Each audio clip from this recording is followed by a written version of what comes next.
വന്ന് നോക്കുമ്പോഴത്തേക്കും ബെൽറ്റ് പൊട്ടി കിടക്കുകയാണെങ്കിൽ സൈഡിലോട്ട് ഒതുക്കിക്കോണം. കാരണം കൂടെ പറഞ്ഞുതരാം. നിങ്ങളുടെ വാഹനത്തിൻ്റെ എൻജിൻ റൂം തുറന്നു നോക്കുന്ന സമയത്ത് ഇതുപോലെ കുറേ ബെൽറ്റുകൾ കാണാറുണ്ട്. ഇവിടെ ബെൽറ്റ് കാണാം, ഈ ഒരു സൈഡിലൊരു ബെൽറ്റ് കാണാം. അപ്പോൾ അങ്ങനെ നോക്കാനാണെങ്കിൽ കുറേ അധികം ബെൽറ്റുകളുണ്ട്. ഈ ബെൽറ്റ് പൊട്ടിയതിന് ശേഷമാണോ മാറേണ്ടത്? ഇനി അഥവാ ഡ്രൈവ് ചെയ്തുകൊണ്ടിരിക്കുന്ന സമയത്ത് ബെൽറ്റ് പൊട്ടിയാൽ എന്ത് സംഭവിക്കും? ഒന്ന് നോക്കിയാലോ. ഹായ് നമസ്കാരം, ഞാൻ രാകേഷ് എം ജി എക്സ്പ്ലോർ എന്ന് പറയുന്ന ചാനലിലേക്ക് എല്ലാവർക്കും സ്വാഗതം. എല്ലാവരും സുഖമായിട്ടിരിക്കുന്നു വിശ്വസിക്കുന്നു. ഇനി ഈ ഒരു കാര്യം നിങ്ങൾക്ക് വളരെ സിമ്പിളായിട്ട് ഞാൻ പറഞ്ഞുതരാം. ഏതായാലും എനിക്ക് ഈ ഒരു വാഹനത്തിൽ ഇഷ്ടപ്പെട്ടൊരു കാര്യം എന്ന് പറഞ്ഞാൽ നിങ്ങൾക്ക് വാട്ടർ പമ്പ് വളരെ കൃത്യമായിട്ട് ഞാൻ കാണിച്ചു തരുന്നത്. ഈ കാണുന്ന ഒരു യൂണിറ്റാണ് വാട്ടർ പമ്പ് എന്നറിയപ്പെടുന്നത്. അതായത് നമ്മുടെ എഞ്ചിൻ്റെ കൂളൻറ്റിനെ സർക്കുലേറ്റ് ചെയ്യിക്കാൻ വേണ്ടി യൂസ് ചെയ്യുന്നൊരു ഡിവൈസാണിത്. ഈ ഒരു ബെൽറ്റ് ഡ്രൈവ് ചെയ്താണ് ഈ വാട്ടറിനെ ഇത് സർക്കുലേറ്റ് ചെയ്യിക്കുന്നത്. വളരെ കൃത്യമായിട്ട് നമുക്ക് കാണാം. അതിൻ്റെ തൊട്ട് താഴെ വരുന്ന എ സിയുടെ കംപ്രസറാണ് ഇത്. എ സി കംപ്രസറാണ് നിങ്ങളീ കാണുന്നത്. അതുപോലെ തന്നെ ബാക്കി വരുന്ന ഇത് നമ്മുടെ ഓൾട്ടർനേറ്ററാണ് വരുന്നത്. അതായത് ഈ കാണുന്ന യൂണിറ്റാണ് ഓൾട്ടർനേറ്റർ. യെസ്.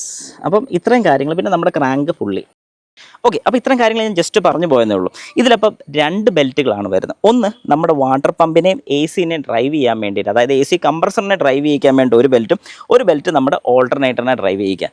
വാട്ടർ പമ്പിൻ്റെ ബെൽറ്റ് പൊട്ടിപ്പോയെന്ന് സങ്കല്പിക്കുക. അപ്പോൾ വാട്ടർ പമ്പിൻ്റെ ബെൽറ്റ് പൊട്ടിക്കഴിഞ്ഞാൽ നമുക്ക് വാഹനത്തിനകത്തിരുന്ന് എങ്ങനെ അറിയാൻ സാധിക്കുമെന്ന് ചോദിച്ചു കഴിഞ്ഞാൽ, എ സി ഇട്ട് ഓടിക്കുന്ന വ്യക്തിയാണെങ്കിൽ എ സി വർക്ക് ചെയ്യാതെ വരുമ്പോഴത്തേക്കും നമുക്ക് തോന്നും എന്തോ പ്രശ്നമുണ്ട്. പക്ഷേ എന്നാൽ എ സി കംപ്രസറിൻ്റെ ആയിരിക്കും നമ്മൾ ചിലപ്പോൾ വിചാരിക്കണമെന്നില്ല.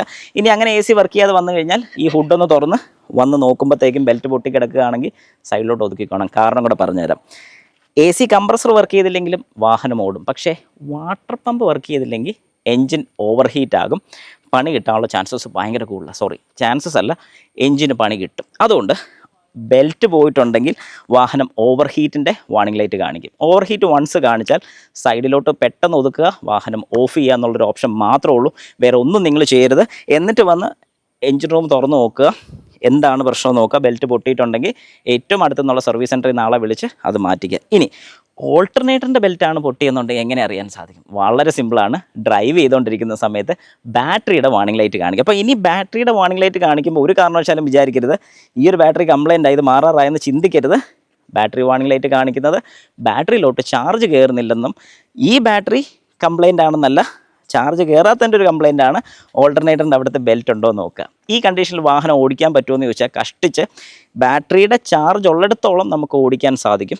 അങ്ങനെ ഓടിക്കാനാണെങ്കിൽ ഒരുപാട് ദൂരം ഒന്നും പോകാൻ നിൽക്കരുത്. ഏറ്റവും അടുത്തുള്ള ഷോറൂം എവിടെയാണെന്നുള്ളത് നോക്കുക. ഒരു ഏകദേശം 10 കിലോമീറ്റർ അല്ലെങ്കിൽ 15 കിലോമീറ്ററിനകത്താണെങ്കിൽ എത്രയും പെട്ടെന്ന് അവിടെ കൊടുക്കാൻ വേണ്ടിയുള്ള ഓപ്ഷൻ ചെയ്തുകൊണ്ട് ഡ്രൈവ് ചെയ്ത് തന്നെ പോവാം. പക്ഷേ ഒരുപാട് കിലോമീറ്റർ ദൂരം ഓടിക്കാതിരിക്കുക. അപ്പോൾ ഈ 2 കാര്യങ്ങൾ നിങ്ങളുടെ മനസ്സിലുണ്ടായിരിക്കണം. ഇങ്ങനത്തെ എന്തെങ്കിലും ഒരു പ്രശ്നം നിങ്ങൾ ഫേസ് ചെയ്തിട്ടുണ്ടെങ്കിൽ ജസ്റ്റ് ഒന്ന് കമൻറ്റ് കൂടെ ഇട്ടേക്കുക.